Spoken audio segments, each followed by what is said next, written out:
But that was weird. We're just playing a game of football. Stadium announcer, Tifos, everything but turning up on the football pitch. But what do you expect Tadaris to do? We're nothing like them dudes. Yeah, about that. Anyways, people, Tifo, stadium announcer chatting absolute garbage. I, for one, always love winning in the North London derby, and I loved it the first time. I also love it the second time, people.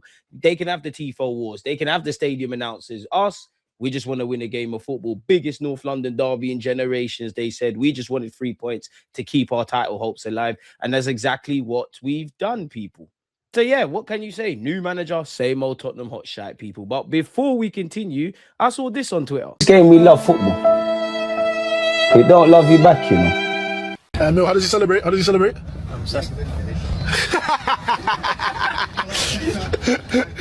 Oh, I'm dead. Big up Emil Smith-Rowe and Iwobi. Once a Gooner, always a Gooner. Let's keep it moving though, man. Now again, like in the reverse fixture at the Emirates, as was the case at Tottenham Hotspur Stadium, Arsenal comprehensively battered Spurs 4-1 apiece, 8-2 on aggregate. You know, probably should have not conceded and kept a clean sheet. 2 individual mistakes, but we did what we needed to do. They were outclassed, and people are going to focus on flashpoints. They're going to focus on the Gabriel Magalhaes stuff. But for me, people, moving away from that and focusing on the football club we love, which is Arsenal, it was the first time in a while, specific to the Premier League, that I've been happy with our attackers. And I want to ask you a lot of question off the bat. We've seen our defenders stand up to be counted, and generally for the not just season, but seasons carry us. Midfield a bit indifferent, but we know what our midfield brings.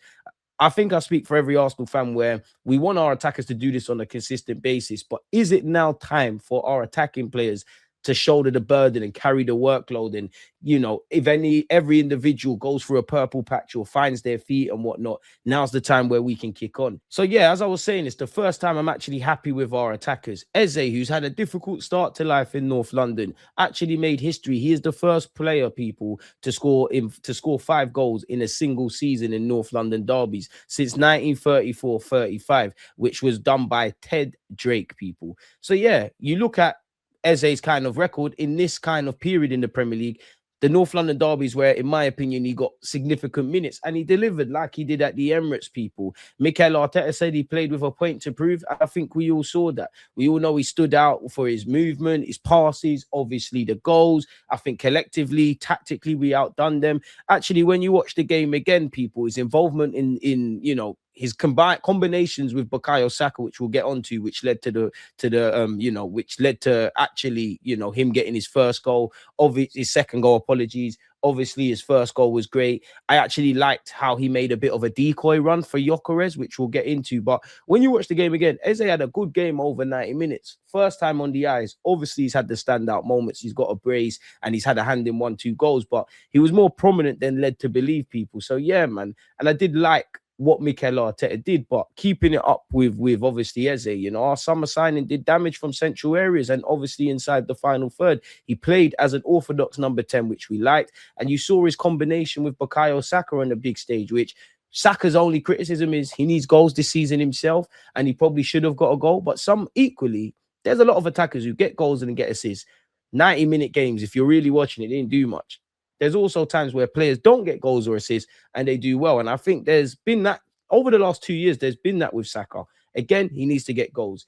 Should have scored against Spurs. It probably, for us neutrals, or again, not really neutrals is a completely wrong word to use, but for us, it probably just felt like us football fans that it just wasn't going to be his day. But it was fantastic to see Saka and Eze's combination, and obviously individually both perform at this on a big stage, people. You know, Saka had 18 touches inside Spurs' box, 11 more than his closest teammate and the entire Spurs squad. You know, so that tells you what we was bringing to the table, people. You know, there was a series of clever runs behind the back line and all of those kind of things. And you can see with the graphic on screen with what you're seeing from Bukayo Saka and the eye test, we obviously saw what we saw from obviously Mr. Eze, people. And even Eze's first goal, you know, obviously Saka's done well to get the better of Sarr. Koulibaly, who scored and maybe could have had two, actually not picking up the run. And what a ghostly little touch it was from Eze to set himself up, people. And as I mentioned, the ghosting run. And that was also a nice thing, you know, with Odegaard coming off the bench. We're trying to find Gyökeres at this occasion. Now, I think I speak for every Arsenal fan. probably, I won't give it to Spurs in it, but that could have been Gyökeres' best all-round performance in a Gunner shirt. He only does it against the small teams. Available for a pass, relishing the physical battle with the defenders, a handful without, throughout the game against defenders. And obviously his goals are the icing on top of the cake, because had he not have scored, he arguably could have been man of the match. But it's lovely for him to go and get his goals in. He looks like he's adapted to the system and his teammates. And he looks like an Arsenal player, really. It's like he's come out of his shell and the pennies dropped that I'm an Arsenal footballer, if that makes sense. 2 excellent finishes, will be remembered for years to come. Movement, running power, hold-up play. His numbers were strong. He registered far more touches, passes and shots than his season average. And he's got 15 goals in all comps this season and 10 in the Premier League. And long may that continue. And again, when you look at his season average versus against the Spurs game, it was a marker for Gyökeres. And again, I think it comes down to mentality. It's a big game. He wants to do his thing. 2026, no Premier League player has scored more goals in all comps than Gyökeres with 8. And his tally of 15 puts him on course to break the 20-goal barrier. Considering the first half of the season, this is what we want. We've come a long way from, Gyökeres comes off and the other team's going down the other end. So it looks like he's blossoming in his debut campaign. And this is what I mean. Whatever you think about Eze, about Gyökeres, about their abilities, about how the manager's utilizing them, about their consistencies throughout 90 minutes, we need to get this over the line. So I want to ask you lot, do you not believe our attackers individually, so a collective attacking unit, do you think they're now going to go on a run now and they're going to have to be the ones to get us over the line in, let's have it right, the last stretch of the season, people? We have to talk about individual mistakes. Obviously, Declan Rice will forgive you. Spurs ain't a big game. You probably spent all night watching Netflix the day before and spent the whole week doing interviews. Big up Declan twice. Now, obviously, initially, he's read the game well to put out the initial fire, but you play with fire, you get burnt, taking too many touches, could have went back to Raya, could have hoofed it long. Obviously, he's tried to be a hero, and it is another game with a different player where they've made a mistake. Now, mistakes happen. This is football. But in 2026, we've had an alarming rate of such people. So when you consider the individual mistakes throughout all season, but also in this current climate since the year's turn, the goals we've conceded in the 90-odd minute, again, even against Spurs, we took the lead and then conceded, shortly after.